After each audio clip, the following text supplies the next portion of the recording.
I think McCluskey's worth dwelling on because of his trajectory, his story, and where he's come from. 10 years after his debut, when I thought he went pretty well that day. He got run into touch once or twice, but he took the game to England on a difficult day for Ireland. But Joe Schmidt didn't agree, and he was kind of bombed out. And I think his face didn't really fit around Ireland for a long time. And here he is at the age of 33, dominating games. Yeah. And I thought when Jack Conan missed out through sickness, that was a real alarm bells for me, because I think the two totems of this team are being increasingly Conan and McCluskey. I think James Ryan has taken up that leadership role quietly. Doesn't need the armband. But McCluskey, for a guy with such limited international experience, to be putting the team on his back and making plays and all of that, it's remarkable. So, and it just shows you don't need someone with 100 caps to play well and be a leader. Like, Ireland really only need McCluskey for the next 18 months, but they're getting such a value out of him in that time. It's remarkable. You obviously play with McCluskey and Baloucoune. Yeah. No one was banging the table saying, why aren't these guys in the team 18 months ago? We had Mac Hansen, we were happy. We had Bundyaki, we had Henshaw, we were happy. Yeah. And now they look like to the manner born. So tell us about them. Have they, has McCluskey improved dramatically in the last 5-10 years? Like, what's happened here, do you think? Yeah, well, I think part of that point, Joe, is you had two world-class centres in Henshaw and Bundy. Like, Bundy in the last World Cup was he was arguably player of the tournament, or possibly was. I can't remember. And Robbie's been an unbelievable servant for Ireland. We were talking, obviously, with Andrew Trimble at the weekend. We were doing the Virgin coverage, and I thought Trimby explained it really well. He's just compounded getting 1% better every season.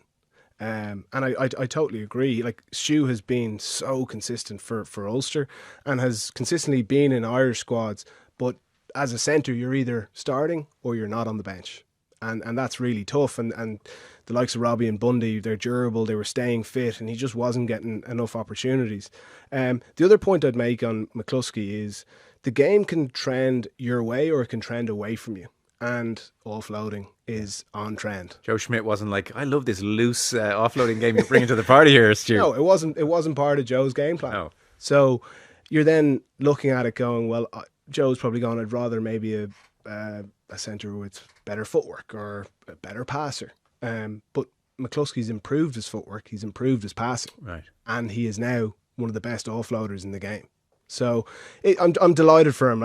He's it's been a joy to watch him over the last couple of weeks. But on top of that, he's such a top guy. Like, he's at the centre of everything Ulster have done over the last 10 years. There's been plenty of dips there. He's one of the few guys that's just been like the consistent furniture as such. But yeah, delighted for him. Baloucoune's a different story. So Rob, for me, like, of all the players that I played with before the last 2 weeks, I would have said, and I'd say this to him, that he's been probably the biggest disappointment that he hasn't been able to get his game out on the pitch on the big stage. Yes, we've seen glimpses of it. Obviously, the amazing try he got against, I think it was the USA a few years ago. But when you're talking about World Cup, Six Nations, big test matches against the likes of New Zealand, South Africa, we haven't seen it. And part of that is he hasn't been able to stay fit. Like, this guy is a proper Ferrari. Like, he is, if you even look at his legs, they're so tendinous. He doesn't need to be doing the training week in, week out on the pitch that the likes of I needed to do. He needs to be managed in a different way. And I actually think they're cracking the code with that. I'm not too sure on the... Has it tended to be soft tissue issues for him? Exactly that. And when you're that explosive, that's the concern. Yeah. Calf issues, hamstring issues, issues around his hip flexors, his lower back. And part of what makes him great is, like, genetically, he's just so unique. And that's what allows him to run at such speed. I remember doing, like, passing drills with him, and when you're doing passing drills, you want your body height to be low, but because there's just so much tension in his body, he'd gradually just creep up. And I was just kind of laughing, going, this guy's just an exceptional athlete. Like, when you're doing footwork drills with him, you think you have him, and he's just gone. And we saw that when he got 1-on-1 in the Italy game at the weekend. But it was one of those days where things slightly went his way, but he also was able to show his full array of tricks early, competing and getting up and winning ball. There was one time he got a turnover, landed at his feet, but I've seen him do that plenty of times for Ulster. And And then the top end speed, like there's nothing better. I think it was Trimby was saying when he got 1-on-1 with Arundel, go, just go for it. Yeah, that was fun. We were obviously watching in the green room. He said he sort of can be hesitant for a split second when he gets the ball and it's on. Yeah. And the way Trimby said go, it was like that's not the first time he said go like that to Baloucoune. He said, just go, it's on. So he said he sometimes can.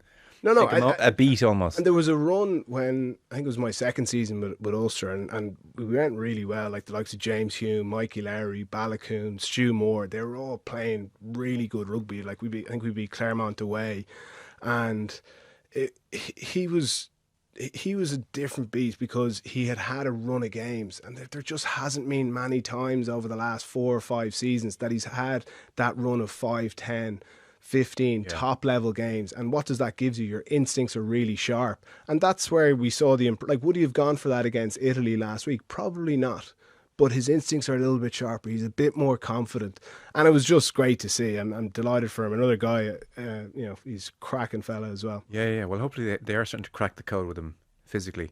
Doris, phenomenal.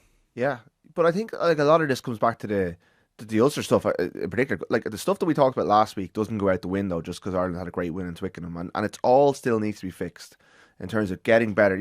Rassie Erasmus described the Irish system as precision farming because Andy Farrell's walking this narrow path to the World Cup, and he can't really step off left or right because there's so few players, so few teams.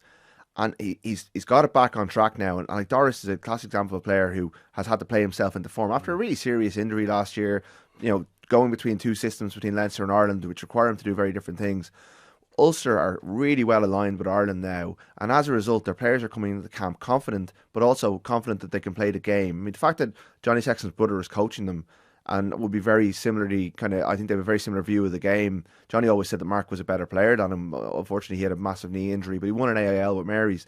That you can't have Johnny Sexton's brother. There's only one other brother, Jerry, and I think he's a policeman in Jersey. So you can't have Johnny's brother in every province. He likes flowing police work as well. By the way, he likes a symbiotic dynamic policing. But if the system is pulling in the right direction, and like we still have 3 teams in the Challenge Cup this year, so Munster need to get better to get up to. So there's more players coming out of there that are pushing McCluskey, pushing Timoney, pushing Doris.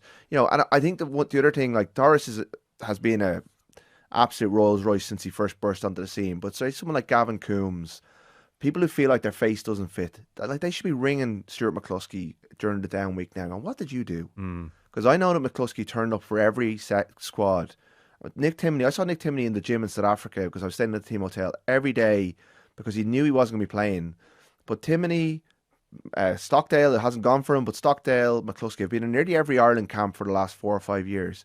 They've been the lads with the bibs repping being France, being Wales, but his attitude, and Farrell has spoken to this over and over again, his attitude in those training sessions, his attitude in terms of listening to what Farrell tells him to go back to Ulster and deliver, has been exemplary, and Farrell loves that about him, so that when he's needed, he's suddenly ready. And at 30, Timoney's playing well for Ireland, at 33, and there are players in the other provinces who think their faces don't fit right now, but there's an example there of someone who stuck with it, who listened, who got their body right, who fixed the things that the things that were missing, and got back, and at the age of 33 is suddenly a top class international. So there's kind of a lesson there for other players to kind of, in a system where there's not that many players, we can't give up on a player, and the players can't give up on themselves either. The pool is too small of players.